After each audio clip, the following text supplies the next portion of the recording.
ॐ अज्ञानतिमिरान्धस्य ज्ञानाञ्जनशलाकया चक्षुरुन्मिलितं येन तस्मै श्रीगुरवे नमः।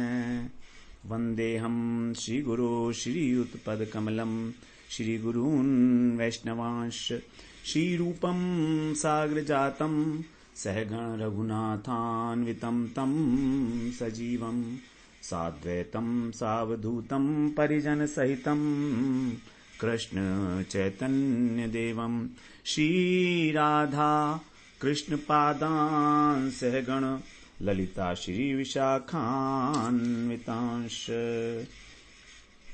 तमादिदेवं करुणानिधानं तमालवर्णं सुहितावतारम् अपार संसार समुद्र सेतुं भजामहे भागवत स्वरूपम्।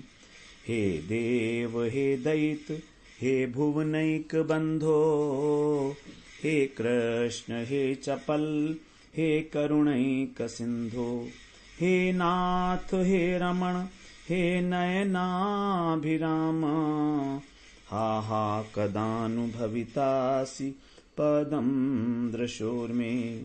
श्री कृष्ण चैतन्य प्रभो नित्यानंद श्री अद्वैत गदाधर शिवासादि गौर भक्त वृंद।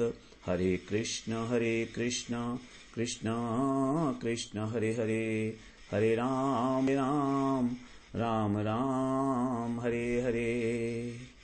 हरे कृष्णा। सर्वप्रथम मैं अपने गुरुपाद पद्म ओम विष्णुपाद अष्टोत्तर शत श्री श्रीमद् भक्ति वेदांत माधव गोस्वामी महाराज के चरण कमलों में अनंत कोटि दंडवत प्रणाम ज्ञापन करता हूँ। हम लोग श्रीमद् भागवत पुराण में तृतीय स्कंध में 8वां अध्याय हम लोगों ने श्रवण किया, जिसमें ब्रह्मा जी की उत्पत्ति के विषय में बताया गया था कि ब्रह्मा जी किस प्रकार भगवान के नाभि कमल से प्रकट होते हैं। और जब ब्रह्मा जी ने इधर उधर देखा चारों ओर प्रकट होकर, तो उनके 4 मुख हो गए। उसके बाद उनको कुछ दिखाई ही नहीं दिया, केवल उनको जल दिखाई दिया जो चारों तरफ फैला हुआ था। तो ब्रह्मा जी अब और कमल दिखाई दिया, तो वो सोचा उन्होंने कि ये जो कमल है कहां से पैदा हुआ, इसके नीचे कुछ इसका अधिष्ठान कोई इसका आधार तो होगा ही। इसलिए वो कमल की नाल के अंदर भीतर घुस गए और सैकड़ों वर्षों तक ढूंढते रहे कि उसका आधार कहां है, लेकिन वो मिला नहीं उनको कुछ भी। उसके बाद वो ऊपर आए और उन्होंने अपने मन को एकाग्र किया, प्राणों को संयत किया प्राणायाम के द्वारा और समाधिस्थ हो गए। जब वो समाधिस्थ हुए तब उनको अनुभव हो गया कि क्या है। तो यहां पर बता रहे हैं कि भगवान अगर हम अपने से बाहर में किसी को ढूंढते हैं, इधर उधर ऊपर नीचे कहीं जाते आते हैं, तो भगवान हमको नहीं मिलने वाले हैं। भगवान हमारे हृदय में ही हैं। ब्रह्मा जी ने जब ध्यान लगाया तो जो वस्तु उनको सैकड़ों वर्षों में नहीं मिली थी, ध्यान लगाते ही अपने हृदय में भगवान का साक्षात्कार हो गया। क्योंकि भगवान हमारे सबसे निकट हैं, हमारे हृदय में ही हैं। तो यदि हम अपने आप को ही पहचान लें कि हम कौन हैं, हम भगवान के सेवक हैं, इस प्रकार से यदि हम जान लें तो भगवान का आसान है मिलना भी। तो ब्रह्मा जी ने वहां पर देखा कि शेष शैया के ऊपर जो है श्याम वर्ण में वनमाली पीतांबरधारी परम पुरुष गर्भोदकशाही विष्णु शयन कर रहे हैं। तीनों लोकों के अंदर उनका जो शरीर है वो व्याप्त है, बहुत बड़ा उनका विग्रह था, श्री विग्रह था। और नाना प्रकार के अपूर्व दिव्य उसमें आभूषण और वस्त्र शोभा पा रहे थे।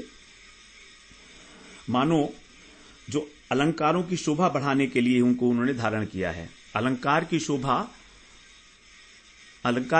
बढ़ रही थी, अलंकार की शोभा बढ़ाने के लिए मानो भगवान ने उन्हें धारण किया है। तो इस प्रकार से वो जो गर्भोदकशाही विष्णु थे, कृपा पूर्वक सभी की ओर देख रहे थे और जो उनके भक्त थे उनकी इच्छाओं को पूरा कर रहे थे, मुस्कुराकर भक्तों का सम्मान कर रहे थे। तो ब्रह्मा जी को वहां पर दर्शन हुआ। वो विराट पुरुष उनके विषय में बताया, महाचंदन वृक्ष की भांति थे और अत्यंत मूल्यवान मणियों के द्वारा उनके बाजूबंद वगैरह सब बने हुए थे उससे। और फिर आगे बताया उन्होंने कि भगवान के गले के अंदर कंठमाला, उनकी वनमाला स्थित थी, उसकी शोभा का कितना विस्तार हो रहा था। फिर जब ब्रह्मा जी ने प्रजा की सृष्टि करने से दृष्टिपात किया तो उन्हें 5 चीजें दिखाई दी। उन्होंने देखा उत्पत्ति स्थल पद्म को, जिस पर उनका जन्म हुआ था, प्रकट हुए थे वो, अपने आप को देखा और चारों तरफ 3 तत्व देखे, वायु, जल और आकाश, और इसके अतिरिक्त उनको कुछ भी दिखाई नहीं दिया। अब रजोगुण से युक्त है ब्रह्मा जी में रजोगुण प्रधान है, तो रजोगुण से क्योंकि सृष्टि होती है, तो रजोगुण से के द्वारा प्रजा की सृष्टि करना चाहते थे, लेकिन ये केवल 5 ही पदार्थ दिखाई दिए। तो अब इसलिए वो भगवान की स्तुति करने लगे, उनके समझ में नहीं आया कि क्या करना चाहिए। तो 9वें अध्याय में अब ब्रह्मा जी भगवान की स्तुति करते हैं और उनकी कृपा प्राप्त करके फिर सृष्टि करने के लिए जो सामर्थ्य है उसको प्राप्त करेंगे।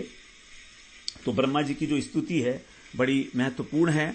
और देखिए, भागवत के अंदर जहां भी कहीं स्तुति आती है वो बड़ी इंपॉर्टेंट हो जाती है, क्योंकि उसमें भगवान के विषय में सारे तत्व जो हैं वो सामने आ जाते हैं हमारे। इसलिए हम लोग इन स्तुति पाठ को बहुत ही गंभीरता के साथ इसका अध्ययन करेंगे।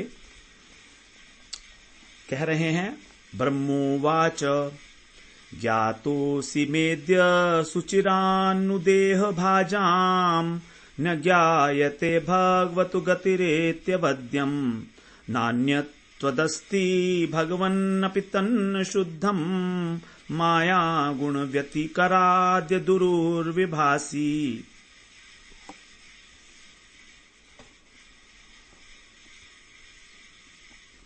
यहां कह रहे हैं, ब्रह्मा जी कह रहे हैं, हे भगवन, सुचिरात, बहुत समय बाद, अद्य माने आज, मैंने ज्ञातः असि, आपको जाना है, ज्ञात है माने जानना, और ननु माने निश्चय रूप से ही देह भाजाम, अर्थात जो देहधारी पुरुष हैं उनका ये अवध्यम, ये पाप है कि वे आपके स्वरूप को नहीं जानते हैं। भगवतः गतिम न ज्ञायते, भगवान की गति, भगवान का जो स्वरूप है उसको नहीं जान पाता है मनुष्य। उसका कारण है उसका पाप, अवध्यम, और आपसे भिन्न तो कुछ है ही नहीं। त्वतः अन्य न अस्ति, कुछ है ही नहीं आपसे अन्य, जो कुछ भी है वो आप ही हैं। और यदि अपि तत्, यदि कुछ अलग आपसे दिख भी रहा है, प्रतीत भी हो रहा है, तो शुद्धम न, वो शुद्ध नहीं है, वो सत वस्तु नहीं है, वो असत वस्तु है। मतलब आप ही वास्तव में जानने योग्य वस्तु हैं, एकमात्र। आपके अतिरिक्त किसी अन्य वस्तु की पृथक सत्ता नहीं है, और जो सत्ता प्रतीत हो रही है वो स्वरूपतः नहीं है, वो प्रतीत हो रही है, सत्य नहीं है वो। और आप ही वास्तव में माया गुण व्यतिकरात, माया के गुणों का जब व्यतिक्रम होता है, बहिरंगा माया जो है आपकी, ये तो गुणों में जब विकार उत्पन्न हो जाता है, तब आप ही उरु विभासी, बहुत रूपों में आप प्रतीत होते हो। विभासी का मतलब भासते हो नहीं, लेकिन प्रतीत हो रहा है, तो उसमें सत्यता नहीं होती है। तो जैसे जगत है, अब इस जगत में तो भगवान व्याप्त हैं। अब इस जगत जो है ये नश्वर है, लेकिन ऐसा लगता नहीं है कि नश्वर है, ऐसा लगता है कि ये सत्य है, हमेशा रहने वाला है। तो ये जगत जो है वो नश्वर है, मगर ऐसा लगता नहीं है कि नश्वर है। तो इसका मतलब क्या हुआ कि असत है, और आप सत वस्तु हो, तो आप इसके अंदर व्याप्त हो, लेकिन आप दिखाई नहीं देते हैं, क्योंकि हमारे अनर्थ इतने अधिक हैं।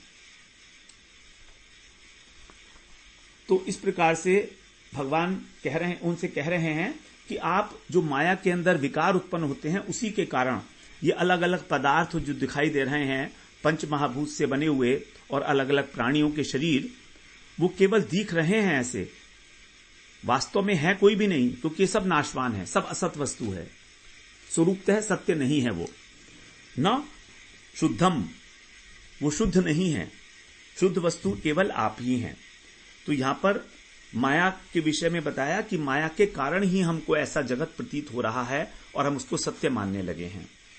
दूसरे श्लोक में, रूपम यदेतत् अवबोध रसोदयेन शश्वन्निवृत्तं तमसः सदनुग्रहाय आदौ गृहीतमवतार शतैकबीजम् यन्नाभिपद्मभवनादहमाविरासम्।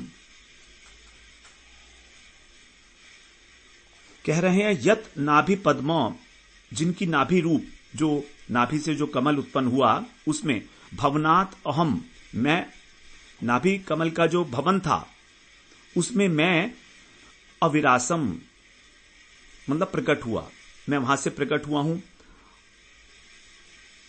और अवबोध रसम उदयन, अवबोध का अर्थ होता है ज्ञान, बोध का मतलब होता है ज्ञान, तो जो ज्ञान शक्ति है वो उसके उदय होने के कारण शश्वत निवृत्त तमसः, जो तमोगुण है वो दूर हो जाता है। तो आपकी जो चित्त शक्ति है वो नित्य प्रकाशित रहती है।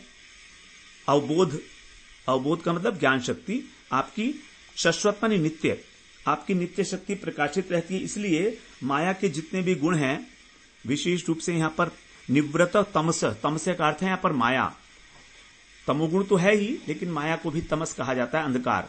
तो माया के जो गुण हैं वो सदा आपसे दूर रहते हैं, आपको माया स्पर्श नहीं कर सकती क्योंकि माया आपकी बहिरंगा शक्ति है। और सद अनुग्रहाय, सत अनुग्रहाय, सत माने साधु पुरुषों के ऊपर अनुग्रह करने के लिए शतैक अवतार बीजम, सैकड़ों अवतारों के मूल जो हैं वो यत एतत, जो ये आपका रूप है, आदौ ग्रहीतम, आपने ग्रहण किया है।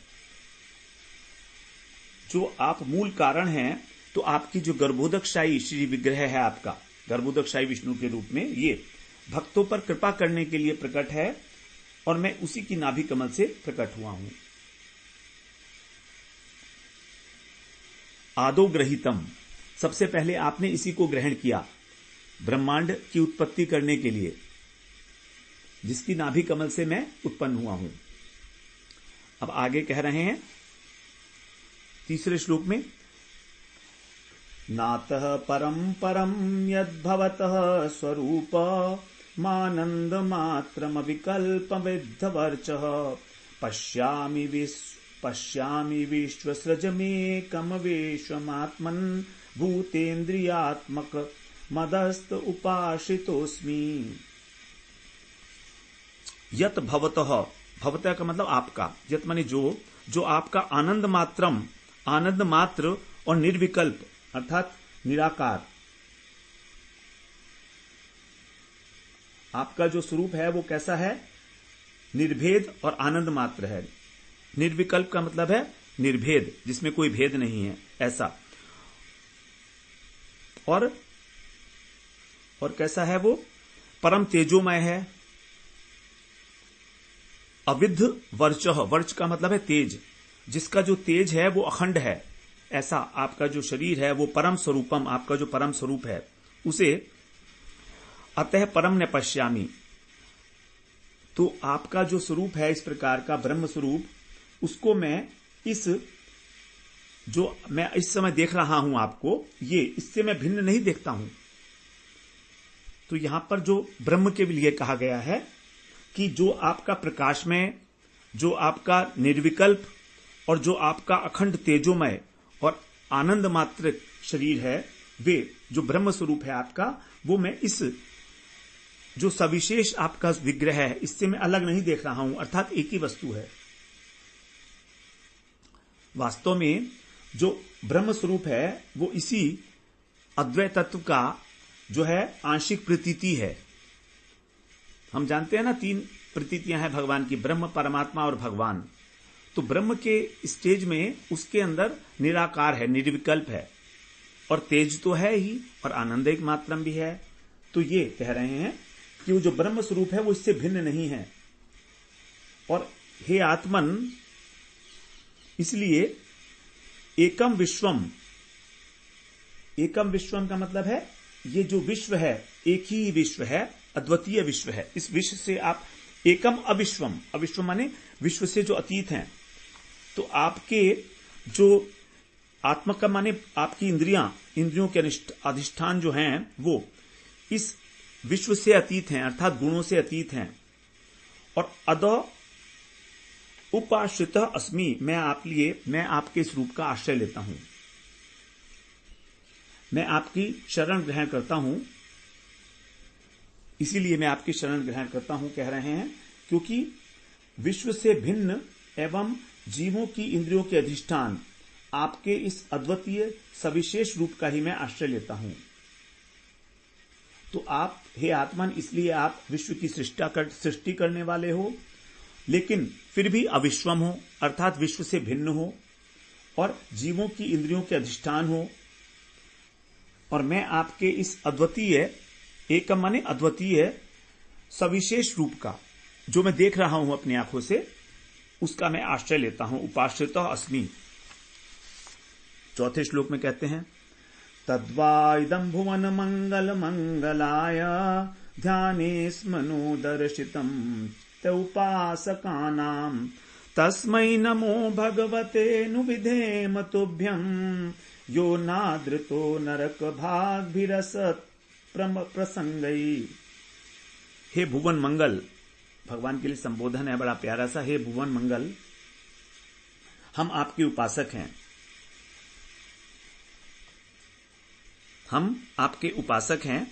तो उपासका नाम, आपके उपासक हैं हम, और आपने हमारे कल्याण के लिए, मेरे मंगल के लिए, नौ माने हमारे, मंगलाय माने मंगल के लिए, मेरे कल्याण के लिए ही ध्याने दर्शितम स्म, ध्यान में मुझे दर्शन दिया है। जब मैंने ध्यान किया था हृदय के अंदर, तब आपने दर्शन दिया था। लेकिन जो भगवान को नहीं मानने वाले कुतार्किक हैं, अनेक प्रकार के तर्क करते हैं, वे लोग आपके इस स्वरूप को सच्चिदानंदमय नहीं मानते हैं, और इसलिए वो उसको मायामय कह देते हैं, मायामय कह के उसका अनादर करते हैं। अनादरतः, अनादरतः का मतलब है आदर नहीं करते। तो क्योंकि वो आपके इस स्वरूप का आदर नहीं करते, जो सच्चिदानंदमय स्वरूप है, उसको कह देते हैं माइक है। अर्थात ब्रह्म जब माया के वश में हो जाता है तो वो राम और कृष्ण के रूप में अवतरित होता है, ऐसा मान लेते हैं। अर्थात माया जो है आपके ऊपर भी नियंत्रण रखती है अपना, तो आप भी माया के वश में हैं, ऐसा उनकी मान्यता है। और वो कहां जाते हैं फिर? नरक भाग भी, वो नरक के अधिकारी हैं। क्योंकि वो कैसे हैं? असत प्रसंगई। असत प्रसंगई का मतलब है कि जो असत वस्तु के अंदर ही संग करते हैं उसका। असत वस्तु का मतलब है गलत विचारों का, गलत व्यक्तियों का संग करते हैं, विषयों में आसक्त हैं, इस प्रकार के जो व्यक्ति हैं वे। क्योंकि आपके सच्चिदानंद में विग्रह को मानते ही नहीं हैं, उसका अनादर करते हैं, अनादरतः, इसलिए वो नरक में जाते हैं। और मैं आपको, क्योंकि आपका जो भगवते का अर्थ है यहां पर षड ऐश्वर्यमय, तो आपका जो षड ऐश्वर्यमय स्वरूप है उसको मैं तुभ्यम नमः, नमस्कार करता हूं, अनुविधेम, बार बार। तो मैं आपके इस स्वरूप का बार बार जो है आपको नमस्कार करता हूं। तो देखिए यहां पर यह बताया है कि जो भगवान के साकार रूप का अनादर करते हैं उनका संग बिगड़ गया है। उसका कारण क्या है? असत प्रसंगई, बड़ा इंपॉर्टेंट शब्द है ये, असत प्रसंगई। जो गलत संग करता है, दुष्टों का संग करता है, वो भगवान के साकार स्वरूप को मानता ही नहीं है। वो कहते हैं भगवान तो केवल एक शक्ति है, भगवान एक शक्ति है, भगवान कोई पर्सनैलिटी नहीं है। तो और दूसरी बात, जब वो अनादर करेगा तो नरक में जाएगा, ये पक्की बात है। तो क्योंकि वो आपके साकार रूप का अनादर करता है, इसलिए मान लो उसने कि दरवाजा खोल लिया है नरक में जाने का, नरक भाग भी, वो नरक में ही जाएगा। कितना स्पष्ट है यहां पर कि जो भी आपके साकार स्वरूप का अनादर करता है वो नरक में जाएगा। हम लोगों के बड़े बड़े सावधानी का विषय है ये। ऐसे बहुत सारे लोग हैं इस जगत के अंदर, हमारे आसपास ही, हमारे रिश्तेदार, हमारे संबंधी ही, जो भगवान को भगवान ही नहीं मानते हैं, अनादर करते हैं, कहते कहाँ है मंदिर में जा रहे हो, क्या है भगवान, ऐसे तो ना होता है, भगवान तो क्या है? नर नारायण पूजा। गरीबों की सेवा कर लो तो भगवान की पूजा हो गई, ऐसा कहते हैं लोग कि बस वही नारायण है, नर और नारायण। तो ये सब जो है अनादर करने वाले हैं भगवान के स्वरूप का। वो सच्चिदानंद में स्वरूप को स्वीकार ही नहीं करते हैं भगवान के। और ये बिल्कुल पक्की बात है, यहां पर ब्रह्मा जी कह रहे हैं ये बात कि उसने अपने लिए नरक का दरवाजा खोल लिया है, जो आपके साकार स्वरूप का अनादर करता है और जो आपका स्वरूप मंगल का धाम है, सबका कल्याण करने वाला है, भुवन मंगल है।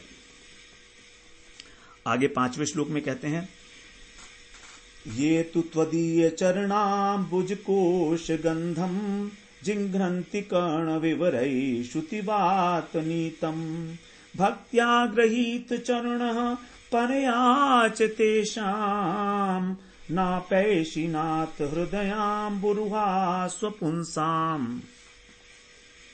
ये तू जो त्वदीय माने आपके चरणाम्बुज कोश, आपके चरण कमल रूपी कोश, चरण कमल का जो कोश है उसमें श्रुतिवात, श्रुति रूपी जो वायु है, अर्थात आपके चरण कमलों की जो सुगंध है, उसको जो वायु सुगंध लेकर आती है, नीतम माने लाई हुई, तो आपके चरण कमलों को स्पर्श करके जो वायु उसकी सुगंध को लेकर और कर्ण विवरई कान के छिद्रों से जिघंती सूंघते हैं।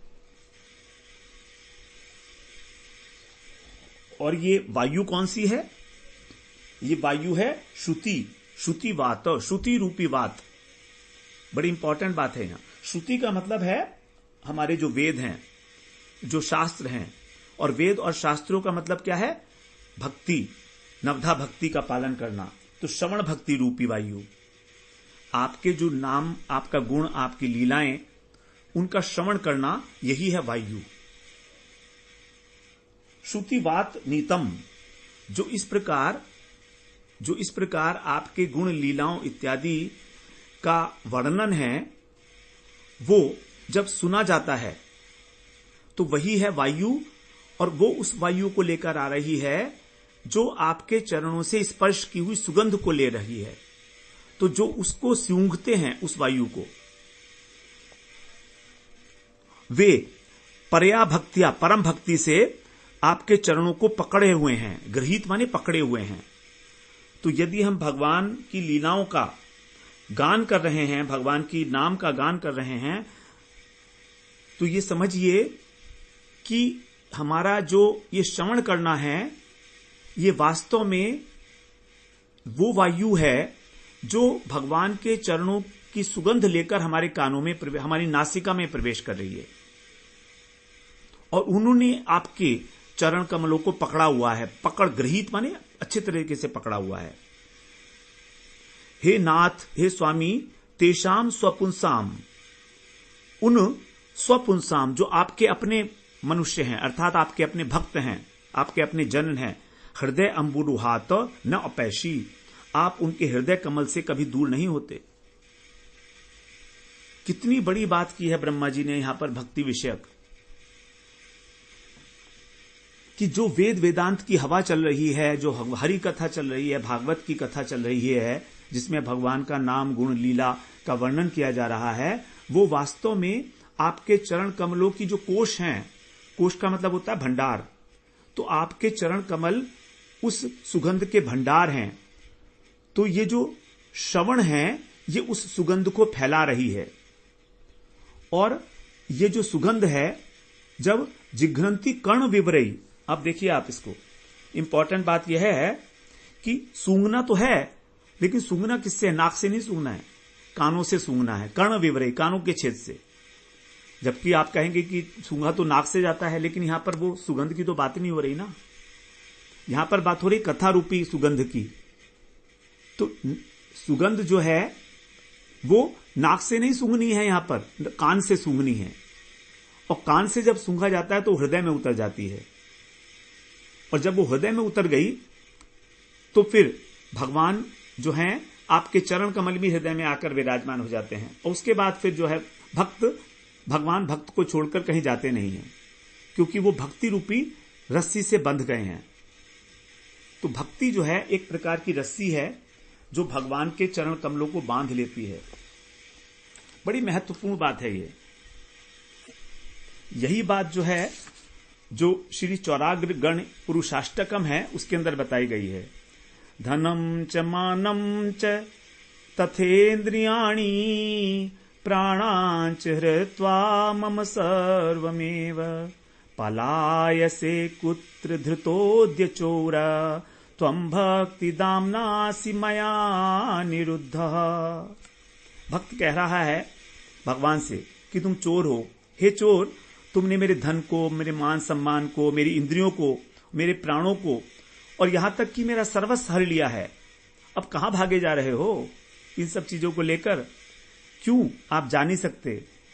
तुम भक्ति दामनासी मया निरुद्ध है, तुम भक्ति रूपी रस्सी के द्वारा मुझे मेरे द्वारा रोक लिए गए हो, निरुद्ध हो गए हो, आप जा नहीं सकते हो। आप सोच रहे हो कि मैं सब कुछ चोरी करके भाग जाऊंगा, लेकिन आप भाग नहीं सकते। तो भक्ति जो है भगवान को बांध लेती है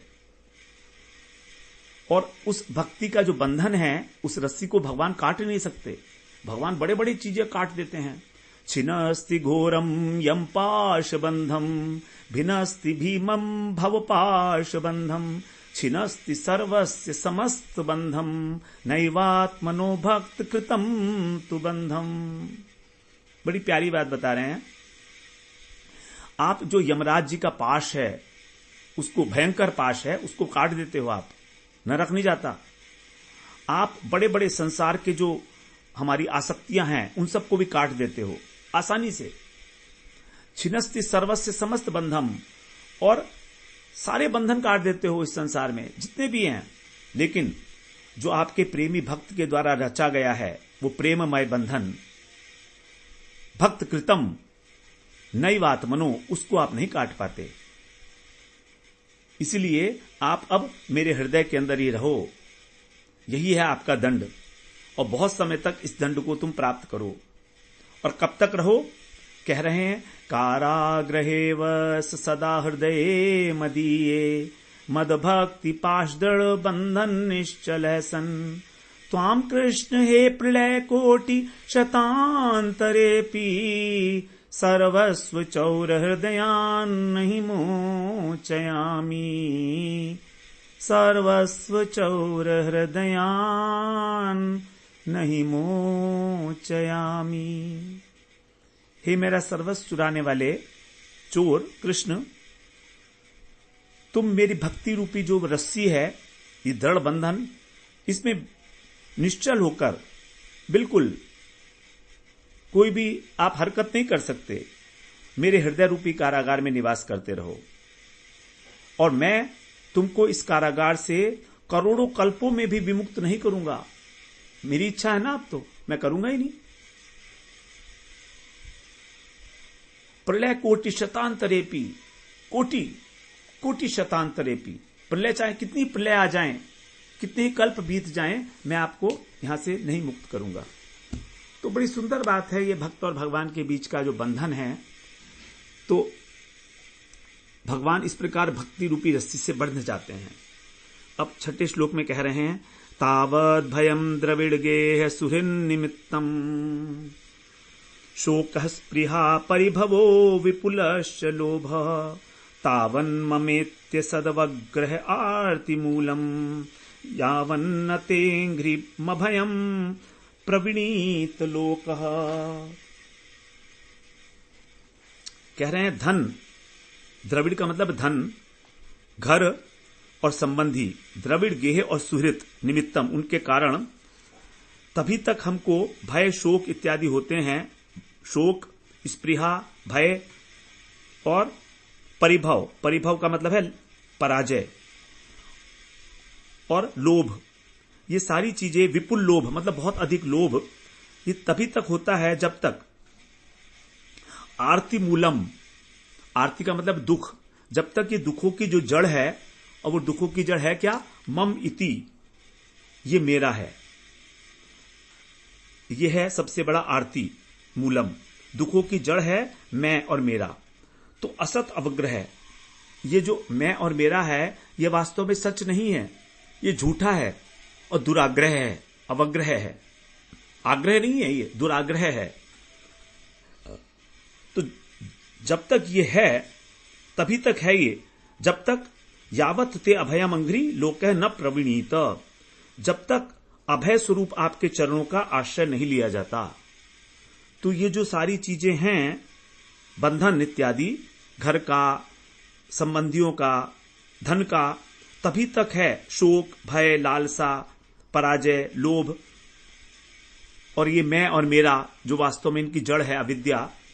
तो ये तभी तक है जब तक आपके चरणों का आश्रय नहीं लिया जाता। और जब आपके चरणों का आश्रय ले लिया जाता है तो फिर किसी भी प्रकार ये हमको रोक नहीं सकते। तो हमारे दुखों का कारण यही है कि हमने भगवान का आश्रय नहीं लिया है, एकांतिक आश्रय नहीं लिया है। प्रवृणीत का मतलब है वर्ण, व्रणीत का मतलब होता है वर्ण करना, चुनना। प्र का मतलब है प्रकृष्ट रूप से। तो जब तक हम आपके जो अभय प्रदान करने वाले चरण कमल हैं उनको संपूर्ण रूप से वर्ण नहीं करते, अर्थात उन्हें स्वीकार नहीं करते, तभी तक हमको ये भय रहता है कि हमारा धन, हमारी देह, हमारी बंधु ये नष्ट हो जाएंगे, इनके नष्ट होने पर मुझे शोक होगा, जब शोक होगा तो फिर मैं इन्हें दोबारा प्राप्त करने की इच्छा करूंगा और अत्यधिक लालसा बढ़ती चली जाएगी मेरी, और जब मुझको मिल जाएगा तो उसको मैं अपना मेरा मानने लगूंगा। तो ये जो मेरा आग्रह है यही है वास्तव में दुखों का एकमात्र कारण। तो सारे दुख का एकमात्र कारण है भगवान की शरण न लेना। यदि हम एकांतिक रूप से भगवान की शरण ले लेते हैं तो किसी भी प्रकार का ये भय, शोक, स्पृहा, दीनता, लोभ इत्यादि नहीं सताएंगे। अब आगे 9.7 7वें श्लोक में कह रहे हैं, दैवेन तेह तधियो भवतः प्रसंगात् सर्वाशुभोपशमनाद् विमुखेन्द्रियाये कुर्वन्ति काम सुखलेश लवाय दीना लोभाभिभूत मनसो कुशलानि शश्वत। कारण क्या है ये बता रहे हैं। तई ते देवन, वे लोग जिनकी हत धिय, जिनकी बुद्धि नष्ट हो गई है, ऐसे लोग, उनकी जो बुद्धि नष्ट हो गई है वो कैसे हो गई है? दैवेन, दैव के द्वारा, भाग्यवश, उनकी कोई सुकृति ही नहीं है किसी प्रकार की। तो जब दुर्भाग्य है उनका तो उनकी बुद्धि नष्ट हो गई है, और जब बुद्धि नष्ट हो जाती है तो क्या करते हैं? ये सर्व अशुभ उपशमनात्, जो अमंगलों के नष्ट करने वाले आपके भवत माने आपके प्रसंग माने आपका जो श्रवण कीर्तन इत्यादि है उससे विमुख हो जाते हैं। विमुखा, जब बुद्धि नष्ट हो जाती है तो वह व्यक्ति आपका श्रवण कीर्तन इत्यादि जो है वो सब उससे विमुख होकर और क्या करता है? इंद्रिया काम सुख लेश लवाय, जो इंद्रियों के द्वारा सुख मिलता है कामनाओं के पूरा होने पर, वो सुख कैसा है? लेश लवाय, अत्यंत क्षुद्र है, लेश ना के बराबर है बिल्कुल।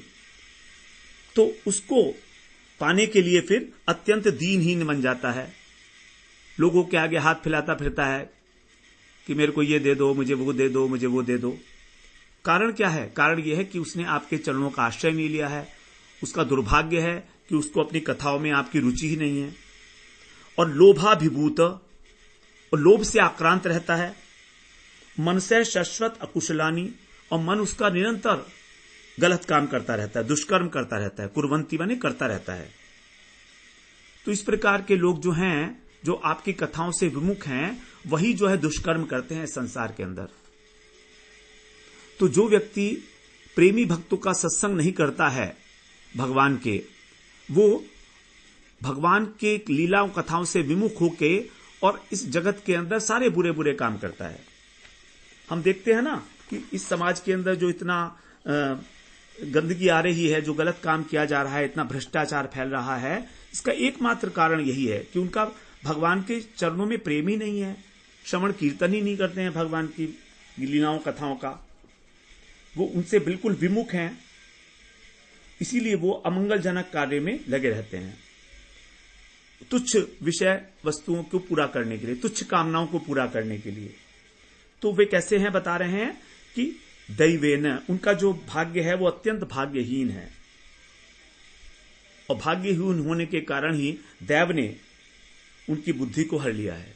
उनकी बुद्धि खत्म हो गई है, तभी तो भगवान का नाम नहीं लेते हैं और बनते हैं अपने को बड़ा बुद्धिमान कि हम बहुत बुद्धिमान हैं।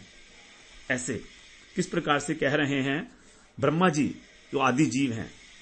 8वें श्लोक में कह रहे हैं, श्रुत त्रिट त्रिधातुभिरिमा मुहुरद्यमाना शीतोष्णवात वर्षैररितरेतराच्च कामाग्निनाच्युतरुषा च सुदुर्भरेण संपश्यतो मन उरुक्रमसीदते में। हे स्वामिन ईश, हे स्वामिन, नहीं यहां पर दूसरा है तो 10वां था। 8वें श्लोक में कह रहे हैं, क्षुत हे उरुक्रम, उरुक्रम का मतलब है जिनका क्रम बहुत बड़ा है, अर्थात त्रिविक्रम। भगवान जब वामन अवतार से और त्रिविक्रम रूप धारण किया था तो उन्होंने एक पग के अंदर ही पूरी पृथ्वी नाप ली थी और दूसरे पग से सारा ब्रह्मांड। तो कह रहे हैं आप अनंत विक्रमशाली हो, उरुक्रम हो और अच्युत हो, अपने स्थान से कभी च्युत नहीं होते, कभी पतन नहीं होता आपका।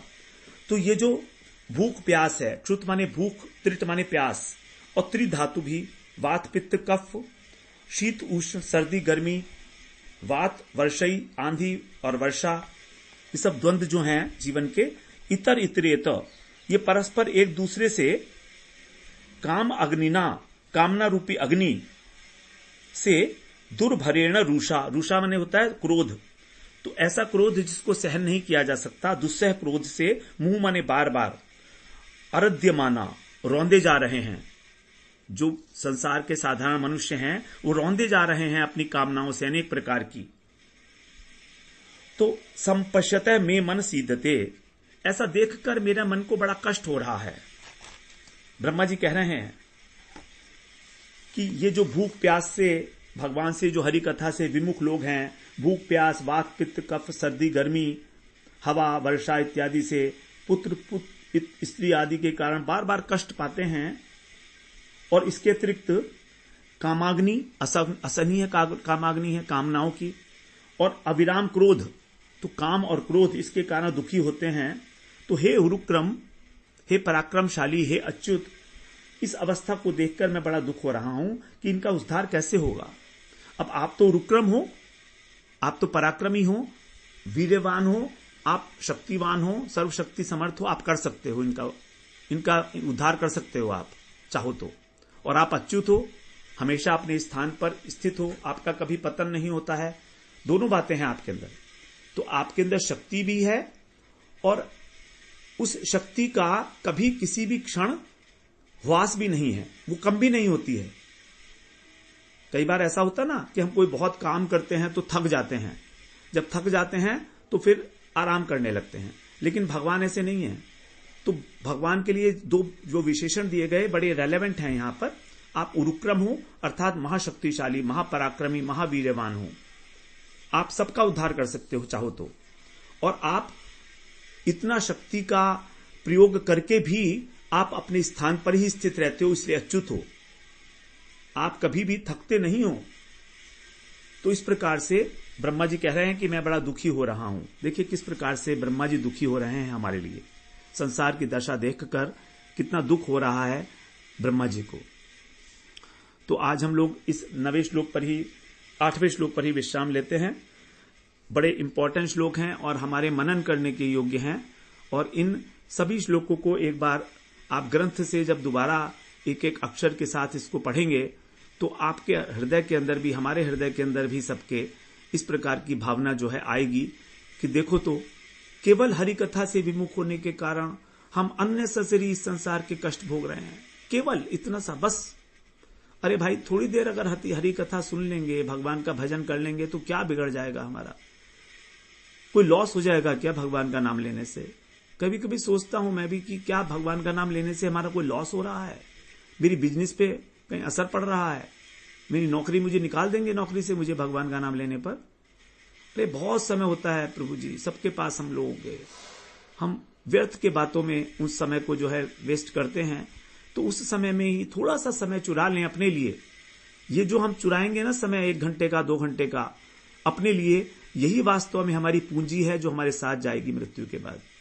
हमारे को अगला जन्म इस प्रकार का देगी कि चलो इस जन्म में नहीं सही तो भी अगले जन्म में तो हमारा बचपन से ही हमारा जो है कृष्ण के अंदर प्रेम उत्पन्न रहे।